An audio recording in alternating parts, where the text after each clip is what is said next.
बिस्मिल्लाहिर्रहमानिर्रहीम। अस्सलाम वालेकुम। मैं एक लेडी डॉक्टर हूँ और एक मैटरनिटी होम में नौकरी करती हूँ। हमारी ये जिम्मेदारी होती है कि ख़वातीन की मुनासिब देखभाल करें और डिलीवरी हो जाने पर माँ और बच्चा दोनों खैरियत से अपने घर चले जाएं। इंतहाई देखभाल के बावजूद कभी कभार कोई केस बिगड़ भी जाता है जिसे हमें बड़े अस्पताल ट्रांसफ़र करना पड़ जाता है। केस बिगड़ने में ज़्यादातर ख़वातीन का ही कसूर होता है कि वो डॉक्टर की हिदायत पर मुकम्मल अमल नहीं करती, दवाइयाँ पाबंदी से नहीं लेती। ग़िज़ा पर कुछ ख़ास तवज्जो ना होने पर केस को बिगड़ना ही होता है। हम ख़वातीन को डराते भी हैं ताकि वो अपने ऊपर ध्यान दें। अच्छी ग़िज़ा से खून की कमी नहीं होती। इस रोज़ अस्पताल में कोई केस नहीं आया था। मैं अपनी ड्यूटी पर थी। फारग बैठने की वजह से वक्त था कि गुजरने का नाम ही नहीं ले रहा था। मैं खिड़की के पास बैठी थी और ठंडी ठंडी हवा के झोंके लग रहे थे। हैदराबाद की यही ख़ास बात है कि यहाँ दिन कितना ही गर्म क्यों ना हो, रात ठंडी होती है। इसलिए इस शहर में गर्मियों में छत पर सोने का रवाज आम है। मैं दूसरी मंजिल पर थी, लेकिन खिड़की से सड़क का मंजर साफ दिखाई दे रहा था। सड़क पर सन्नाटे का राज था। घंटा आधा घंटा गुजरने पर कोई गाड़ी या रिक्शा वगैरह गुजरता नजर आ जाता था और मैं खुद को बेदार रखने की भरपूर कोशिश कर रही थी। अचानक एक रिक्शा अस्पताल के गेट पर आकर रुका। एक पुलिस वाला किसी औरत को सहारा देता हुआ गेट से अंदर दाखिल हुआ। औरत को देखते ही मैं समझ गई डिलीवरी केस है। कुछ देर में अस्पताल में अपनी एंट्री की खानापुरी कराकर वो कांस्टेबल को ऊपर ले आया। औरत बड़ी तकलीफ में दिखाई दे रही थी। मैंने अपनी साथी नर्स को इशारा किया कि वो औरत को कमरे में ले जाए। एक सादा पर्चे पर कुछ दवाइयाँ और ज़रूरी सामान लिखकर कांस्टेबल के हवाले किया, जिसका नाम हामिद था। ये चीज़ें फौरी ले आए। जी बेहतर, कांस्टेबल हामिद पर्चा लेते हुए बोला।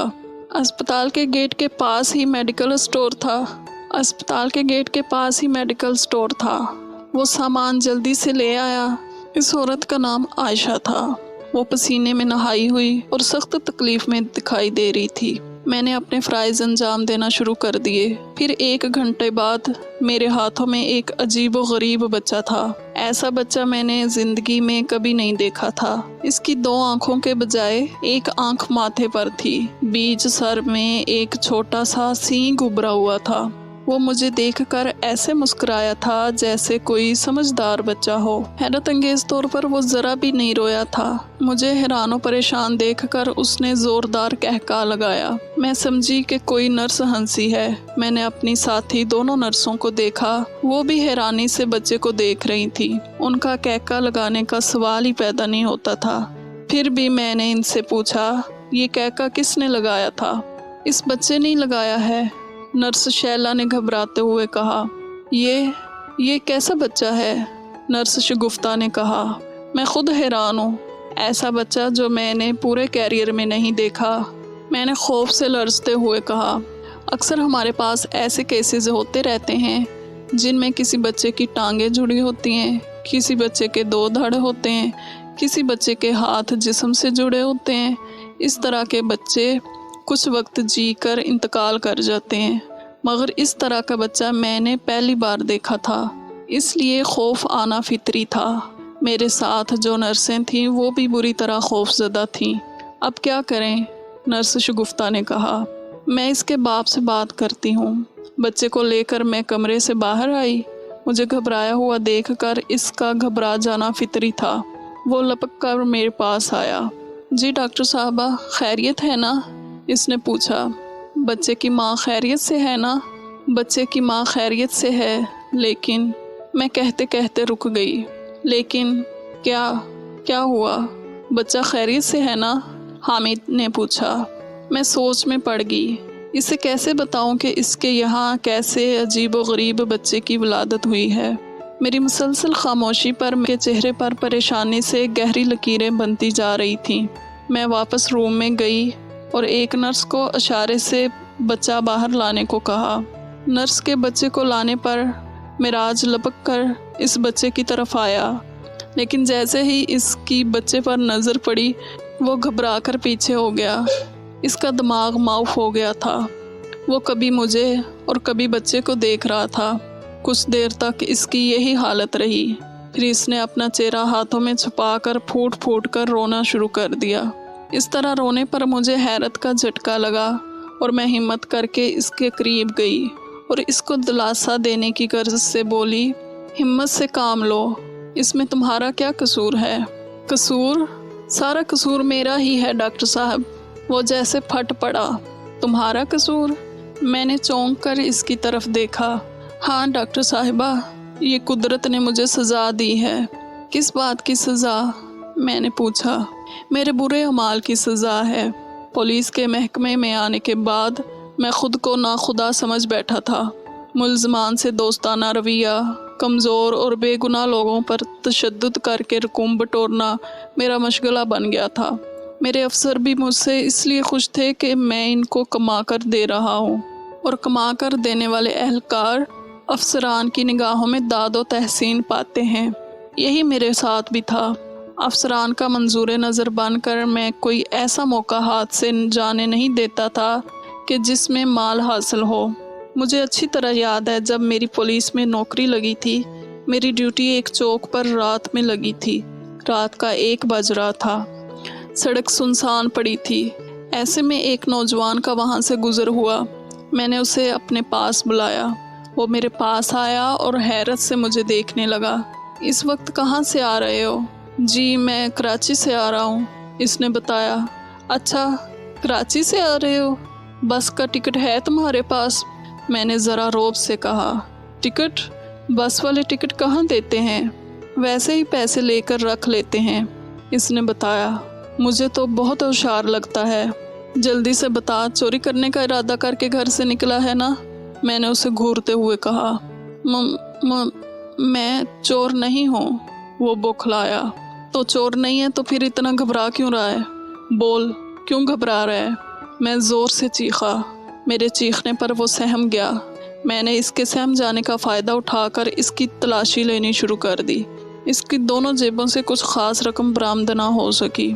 सिर्फ 50 रुपए ही निकले। बकौल तेरे कराची से आ रहा है और तेरी जेब से ये रकम बरामद हुई है?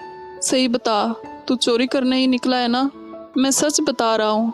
कराची में एक मैयत में शिरकत करने गया था और जो रकम लेकर गया था वो इतनी ज़्यादा नहीं थी जो बच जाए। अब इससे पहले कि मेरा दिमाग घूमे, मेरी नज़रों से दूर हो जा, वरना मैं तुझे लाकअप में ले जाकर बंद कर दूंगा, मैंने गुस्से से कहा। वो मेरे पैसे? इसने अपने 50 रुपए की तरफ देखते हुए कहा। अभी जा रहा है यहाँ से या चोरी के मुकदमे में लाकअप में बंद करूँ? मैंने घूरते हुए कहा। मेरे गुस्से से घूरने पर वो घबरा कर भाग खड़ा हुआ। इसके इस तरह भागने पर मेरी हंसी छूट गई, जिसे मैंने बड़ी मुश्किल से रोका। वो मुझे हंसता देखकर पलट सकता था और मेरी पहली पैदा को मांग लेता। मेरे सीनियर साथियों ने मुझे अच्छी तरह से समझाया हुआ था कि जब भी पैदा करना हो अपने लहजे को सख्त बना लो। जितना गुस्सा करोगे पैदा इतनी ही ज़्यादा होगी, और अगर चेहरे पर मुस्कुराहट आई तो फिर समझ लो कि तुमने सामने वाले पर जितना रौब डाला है वो सब ख़त्म, और वो तुमसे फ्री होने की कोशिश करेगा। लिहाजा अगर पैदा करना चाहते हो तो फिर किसी को फ्री होने का मौका मत दो, फिर देखो कितनी पैदा होती है। मैंने अपना लहजा सख्त करके 50 रुपए की पैदा कर ली थी। पहली पैदा होने पर मैं बहुत खुश हुआ था। अब मेरा ये मामूल बन गया। मेरी जहाँ भी ड्यूटी लगती, लोगों को बहाने बहाने से तंग करके इनकी जेबों से रकूम निकलवाने लगा था। मैं खुद भी थानों में देख रहा था कि दूसरे एहलकार किस तरह लोगों पर जुल्म करके रकम निकलवाते हैं। तरह तरह से इन पर तफ्तीश के नाम पर तशद्दुद किया जाता है। उनके अजीज़ रिश्तेदार उन्हें तशद्दुद से बचाने के लिए न जाने कहां कहां से रकम इकट्ठी करके पुलिस एहलकारों को रिश्वत के तौर पर देते हैं। जिनकी थाने से बाहर ड्यूटियां लगती हैं, वो मुख्तलिफ कारोबारी लोगों और राहगीरों को तंग करके इनसे रकम निकलवाते हैं। ये सब बातें मुझे पता चलने पर मेरा दिल भी बहुत सख्त हो गया था। मैं किसी पर भी रहम नहीं खाता था, सिर्फ पैदा पर मेरा सारा जोर होता था। इस पैदा में कुछ हिस्सा मेरे सीनियर का भी होता था। आहिस्ता आहिस्ता मैं समझ गया सबको रकम देने की ज़रूरत नहीं, सिर्फ अपने अफसर को खुश रखो, बाकी साथियों को चाय पर टरखा दो। यही इनकी औकात है। गलत काम पर जब पकड़ ना हो तो इंसान का हौसला बढ़ जाता है। यही मेरे साथ भी हो रहा था। मेरे अफसर मुझे ऐसी जगह पर ड्यूटी देने लगे थे जहाँ पैदा ज़्यादा होती थी। नाजायज़ कमाई जब आती है तो वो अपनी वापसी का रास्ता भी निकाल लेती है। जुआ, शराब, बाजारी औरतों से ताल्लुकात रखना जैसी बुराइयां मुझ में आती चली गईं। दोस्तों के साथ खाने पीने, अयाशी की महफिलें जमाना मामूल बन गया था। मेरे अजीज़ रिश्तेदार भी मुझे रश्क भरी नज़रों से देखते थे कि मैं मामूली सिपाही होकर खर्च इस तरह करता हूँ जैसे कोई रईस ज़्यादा हूँ। अगर वो मुझसे कुछ पूछते तो मैं कहता, ये सब ऊपर की कमाई का कमाल है। अरे भाई, क्या तुम भी ऊपर की कमाई लेते हो? वो मुझे हैरत से देखते। क्या करूं, महंगाई इस कदर हो गई है कि ऊपर की कमाई के बगैर गुजारा नहीं है। मैं फ़ख्र से कहता। दिन बहुत अच्छे गुजर रहे थे। ऊपर की कमाई से जेब हर वक्त नोटों से भरी हुई होती, इसलिए घर में कोई फ़िक्र फाका नहीं था। मेरे आए दिन के फजूल किस्म के खर्चों से तंगी आने लगी थी। खुशामदी दोस्तों के उकसाने पर मैं आए दिन मखसूस जगहों पर अयाशी की महफिलें मुनक्कद करने लगा था। इन महफिलों में दिल खोल कर खर्च करता, जिससे मेरी जेब खाली रहने लगी। दोस्तों का भी खासा मकरूज हो गया था, मगर मैं परेशान फिर भी नहीं था, क्योंकि ऊपर की कमाई में अक्सर ऐसे मौके आ जाते थे कि मैं अपना सारा कर्जा चंद दिनों में चुका देता। इन्हीं दिनों में दोस्तों का खासा मकरूज हो गया। जो पैदा हो रही थी, इसका ज़्यादा हिस्सा कर्ज चुकाने में सर्फ हो रहा था। मेरे अफसर को पैदा में हिस्सा ना मिलने पर वो भी मुझसे रूठा रूठा सा रहने लगा था। मुझे इस बात का एहसास था और मैं पूरी कोशिश में था कि कहीं से पैदा का आसरा हो जाए ताकि अफसर को खुश कर सकूं, वरना मेरी ऐसी जगह ड्यूटी लगा देगा जहां बिल्कुल भी पैदा का आसरा ना हो। ऐसा हो जाने पर मेरे लिए अयाशी तो दूर की बात, घर का खर्च चलाना भी मुश्किल हो जाता। और फिर एक दिन मुझे मौका मिल ही गया। हुआ ये कि अस्पताल से कुछ फासले पर मेरी ड्यूटी थी। रात के 2 बज रहे थे कि एक शख्स को मैंने मोटरसाइकिल पर आते देखा। इसे देखकर मैंने रुकने का इशारा किया। उसने गाड़ी रोक दी। इस वक्त कहाँ से आ रहे हो?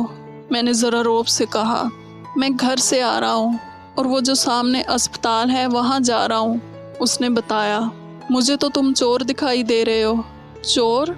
ये आप कैसी बातें कर रहे हैं? क्या मैं शक्ल से आपको चोर दिखाई देता हूँ? उसने गुस्से से मुझे देखा। उसका गुस्से से मुझे देखना एक आंख नहीं भाया था, क्योंकि अवाम को गुस्से से देखना हम पुलिस वालों का काम है। अगर अवाम ने हमें गुस्से से देखना शुरू कर दिया तो हम पुलिस वाले पैदा किस तरह कर सकेंगे? इसका फैसला अभी हो जाएगा। तलाशी दो, मैंने कड़क कर कहा। इसने अपने हाथ ऊपर कर लिए। मैंने इसकी तलाशी लेनी शुरू कर दी। कुछ कागज़ और 25,000 रुपए की रकम के सिवा जेब से कुछ ना मिला। कहाँ से ये रकम लेकर आ रहे हो? किसको लूटा है तुमने? मैंने तेज़ आवाज़ में कहा। मैंने किसी को नहीं लूटा, वो बोला। फिर इतनी रकम रात गए जेब में डालकर कैसे घूम रहे हो? मैंने तंज किया। ये रकम मैं अपने दोस्त काशिफ से उधार लेकर आया हूँ। मेरी बीवी का ऑपरेशन है, डिलीवरी होनी है। अगर मेरी बीवी का बर वक्त ऑपरेशन ना हुआ तो पैदा होने वाले बच्चे और बीवी दोनों की जान को ख़तरा है। कहानियाँ घड़ लेने में तुम चोर और चौकों का जवाब नहीं है। मैंने अपने हाथों में 25,000 की रकम को ललचाई नज़रों से देखा। इस रकम में से कुछ रकम अपने अफसर को दे देने से इसकी नाराज़गी दूर कर देने के लिए काफ़ी थी। नहीं, मैं चोर नहीं हूँ, वो बोला। अच्छा, अब तुम मुझे बताओगे कि तुम चोर नहीं हो? मेरा अंदाज़ा बिल्कुल गलत है। मैंने अच्छे चोरों का दिमाग दुरुस्त करके रख दिया है। फिर तुम किस खेत की मूली हो? अभी थाने के ड्राइंग रूम में सैर करवाऊंगा ना, फिर तुम सब कुछ फर बोलने लगोगे कि ये रकम कहाँ से चुरा कर लाए हो। मैंने कहा, मेरा यकीन करें, मैं सच बोल रहा हूँ। मेरी बीवी की तबीयत बहुत ख़राब है। मुझे ये रकम फौरी तौर पर अस्पताल में जमा करानी है। वो गिड़गिड़ाया। अच्छा, इसका मतलब है मैं झूठ बोल रहा हूँ। तुम सच्चे हो। तुम्हारा दिमाग दुरुस्त किए बगैर गुजारा नहीं। मैंने फ़ौरन रिवाल्वर निकाल कर तान लिया। ये क्या कर रहे हो? वो घबराया। तू मुझे झूठा साबित करना चाह रहा है ना? मैं इस वक्त तेरे सर का निशाना लेकर गोली चलाऊंगा और तेरे मरने पर तेरी लाश सामने जो गंदा नाला है इसमें फेंक दूंगा। मैंने गुस्से से आंखें निकालते हुए कहा। नहीं, ऐसा गज़ब नहीं करना। मेरे छोटे छोटे बच्चे यतीम हो जाएंगे। वो इल्तिजा करने लगा। तेरी हिम्मत कैसे हुई मुझे झूठा साबित करने की? आज तक मेरे किसी अफसर ने मुझे झूठा नहीं कहा। तू क्या मेरे अफसर से भी बढ़कर है? मुझसे गलती हो गई है, मुझे जाने दें। मेरी बीवी अस्पताल में मेरा इंतज़ार कर रही होगी। जाओ अपनी बीवी के पास चले जाओ, और ये बात ज़हन में रखना, आइंदा कभी किसी पुलिस वाले को झूठा साबित करने की कोशिश ना करना। मैं तुम्हें छोड़ रहा हूँ, लेकिन दूसरा पुलिस वाला तुम्हें ज़िंदा नहीं छोड़ेगा। मैंने ऐसे कहा जैसे इस पर एहसान कर रहा हूँ। जी वो मेरे पैसे? इतनी बदतमीज़ी करने पर पैसे लेने की तवक्को रखता है? ज़िंदा रहने के लिए चुपचाप चला जा और पैसों को भूल जा। नहीं, ऐसा जुल्म ना करें। मैं ये बड़ी मुश्किल से पैसे लेकर आया हूँ। कहीं और से इतनी जल्दी पैसे मिलने की उम्मीद नहीं है। वो मेरे पाँव में पड़ गया और गिड़गिड़ाने लगा। इसके गिड़गिड़ाने से मुझे ये समझने में आसानी हो गई थी कि वो असर रसूख रखने वाला शख्स नहीं है, वरना वो मुझे धमकियाँ देने लगता या मेरी ऊपर शिकायत करने के लिए अपनी रकम वसूल कर लेता। इस पर मुझे बहुत तरस आ रहा था, लेकिन मैं मजबूर था। मुझे रकम की अशद ज़रूरत थी। मैं किसी भी तरह से ये रकम इसे लौटाना नहीं चाहता था। मैंने इसे अपने पाँव पर पड़ता देखकर इसे ज़ोर से ठोकर मारी। वो पीछे की तरफ उल्ट गया। रिवाल्वर का रुख मैंने उसकी तरफ कर दिया। मैं अभी फायर खोलने ही लगा था कि वो समझ गया कि मैं क्या करने का इरादा रखता हूँ। इसलिए वो चिल्लाया, खुदा के लिए गोली नहीं चलाना। नहीं, गोली चलानी पड़ेगी, तो इस तरह बाज नहीं आएगा। मैंने गुस्से से कहा, मैं चला जाता हूँ। अगर मेरी बीवी की ज़िंदगी हुई तो वो ज़रूर बच जाएगी, और अगर इसकी ज़िंदगी नहीं हुई तो मर जाएगी। इसने अपनी आंखों से बहते आंसू साफ करते हुए कहा, अब आए ना अपनी औकात में। मौत के सामने अच्छे अच्छे लोग संभल जाते हैं। तू भी इन्हीं लोगों में से है। मैंने मुस्कुराते हुए कहा। मुझे इस वक्त दिल ही दिल में बड़ी खुशी हो रही थी, क्योंकि इसे मारने की एक्टिंग काम में आ गई थी। मैंने सुना था रात में पुलिस वाले अवाम को लूटते हैं, मज़ाहमत करने पर गोली मारकर हलाक करने से दरेग नहीं करते। आज मैंने इसका सबूत अपनी आंखों से देख लिया। ये कहते हुए वो अपनी गाड़ी स्टार्ट करके चला गया। 25,000 की रकम जेब में आ जाने पर मैं बहुत खुश था और सोच रहा था जल्दी से ड्यूटी का वक्त ख़त्म हो और मैं घर जाऊं। 2 घंटे मैंने बड़ी बेचैनी से गुजारे। अपने साथी के आने पर मैं अपनी ढीली पैंट को दुरुस्त करते हुए घर रवाना हो गया। जब मैं अस्पताल के पास से गुजरा, वहाँ मैंने एक एम्बुलेंस के पास ख़वातीन को रोते हुए देखा। वो बुरी तरह रो रही थीं। अस्पताल के वार्ड बॉय किसी खातून को स्ट्रेचर पर उठाकर एम्बुलेंस की तरफ ले जा रहे थे। इनके साथ वो शख्स भी था जिससे मैंने 25,000 की रकम लूटी थी। उसे देखकर वहाँ मेरा रुकना मुश्किल हो गया और मैं तेज़ तेज़ कदम बढ़ाता हुआ आगे बढ़ गया। मुझे ख़तरा था कि इन औरतों को पता चलने पर इनका सारा गुस्सा मुझ पर आ सकता था। शाम गए जब मेरी ड्यूटी पर वापसी हुई, मैं सख्त खौफज़दा था। रात जिस बेरहमी का मैंने मुजाहरा किया था, ये सच है कि पुलिस कांस्टेबल बन जाने पर हम लोगों में तकब्बुर बहुत ज़्यादा बढ़ जाता है। इंसान को इंसान नहीं समझते। उनसे ऐसा रवैया हो जाता है जैसे वो कोई हकीर सी शय हो। अपने अफसरान के सामने हम ऐसे बन जाते हैं जैसे मामूली से चूहे हों। मैं अपने अफसर का सामना करते हुए डर रहा था कि कहीं इस शख्स ने रात के वाक़े की शिकायत ना कर दी हो कि मेरे इस इकदाम से एक हामला औरत की हलाकत हो गई थी। वो बर वक्त अस्पताल में पैसे जमा करवा देता तो शायद इसकी बीवी हलाक ना होती। डर और खौफ की हालत में जब अपने अफसर के सामने गया, वो मुझे हैरत से देखने लगा। क्या बात है हामिद, आज बड़े घबराए हुए हो? तबीयत वगैरह ठीक है ना? हाँ, तबीयत ठीक है। ये कहते हुए मैंने 25,000 की रकम अपने अफसर के सामने रख दी। वो इतनी ज़्यादा रकम देखकर चौंका। मैंने रात का वाक़या बयान करके जब अपने डर और खौफ का जिक्र किया, मेरे अफसर ने ज़ोरदार कहका लगाया, पुलिस वाले होकर डरते हो? तुम कैसे पुलिस अफसर हो? शेर बनो शेर। मैंने पहले कभी ऐसा नहीं किया है ना, इसलिए डर रहा हूँ। मैंने कहा, मैं तुम्हारी ड्यूटी आज कहीं और लगा देता हूँ, और कुछ मामला हुआ भी तो मैं संभाल लूँगा। तुम्हें किसी भी किस्म की फ़िक्र करने की ज़रूरत नहीं है। अफसर ने 25,000 की रकम में से अपना हिस्सा निकाल कर रख लिया। मैं जब थाने से जाने लगा तो एक बार फिर अफसर ने मेरे कंधे पर ज़ोर से थपकी दी। पुलिस वाले हो, डरने की ज़रूरत नहीं है। इस तरह के ना जाने कितने वाक़यात आए दिन होते रहते हैं, लेकिन कोई शिकायत करने इसलिए नहीं आता कि उन्हें पता होता है कि इनकी शिकायत का कोई अज़ाला नहीं होगा, बल्कि वो नए अज़ाब में मुब्तला हो जाएंगे। मेरे अफसर ने सच ही कहा था। वाकई वो शख्स मेरी शिकायत करने नहीं पहुंचा। उसने सब्र कर लिया था। उसके ना आने पर मैं मुतमईन हो गया था और अपनी कार्रवाइयों को ख़त्म करने की बजाय जारी रखा। 1 साल गुजरने पर मेरी बीवी के बच्चे की वलादत हुई। मैं बच्चे को देखकर डर गया। वो बच्चा हूबहू ऐसा ही था। चंद घंटे जीकर मर गया। मैंने इस बात का ज़्यादा नोटिस ना लिया। जब दूसरा और तीसरा बच्चा भी ऐसा हुआ तो मुझे ज़बरदस्त झटका लगा और मैंने इस शख्स की तलाश शुरू कर दी, क्योंकि अब मुझे ये एहसास हो चला था कि इस शख्स ने मुझे बद्दुआ दी है जब भी मेरे घर में ऐसे बच्चों की वलादत हो रही है। मैं इस शख्स से अपने किए की माफ़ी मांगना चाहता था। अस्पताल से इस शख्स का मुझे पता मिल गया और ये मालूमात भी मिली थी कि ऑपरेशन में ताख़ीर होने से ही इस शख्स की बीवी का इंतकाल हुआ था। मैं इस एड्रेस पर पहुंचा। वहाँ वो किराए के मकान में रहता था और अब वो अपनी बीवी के इंतकाल हो जाने पर किराए का मकान खाली कर गया था। कहाँ गया, किसी को कोई ख़बर नहीं थी। मैं उस शख्स से अपने किए की माफ़ी मांगना चाहता हूँ। मैंने उसका दिल दुखाया था, जिसकी मुझे सज़ा मिल रही है कि मेरे ऐसे बच्चे पैदा हो रहे हैं और चंद घंटे जी कर मर जाते हैं। ये बच्चा भी देख लेना, चंद घंटे जी कर मर जाएगा। काश वो शख्स मुझे मिल जाए और मैं इसके पाँव में पड़ जाऊंगा।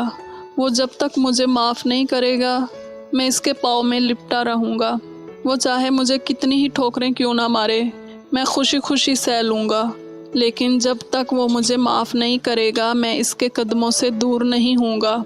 ये कहते हुए वो फूट फूट कर बच्चों की तरह रोने लगा। मेरी समझ में खुद नहीं आ रहा था कि मैं उसे तसल्ली दूँ या उसे एहसास दिलाऊं कि तुम बहुत जालिम इंसान हो। न जाने कितने और ऐसे लोग होंगे जो इसके जुल्म का शिकार हुए होंगे, जिनके बारे में उसे पता भी नहीं है।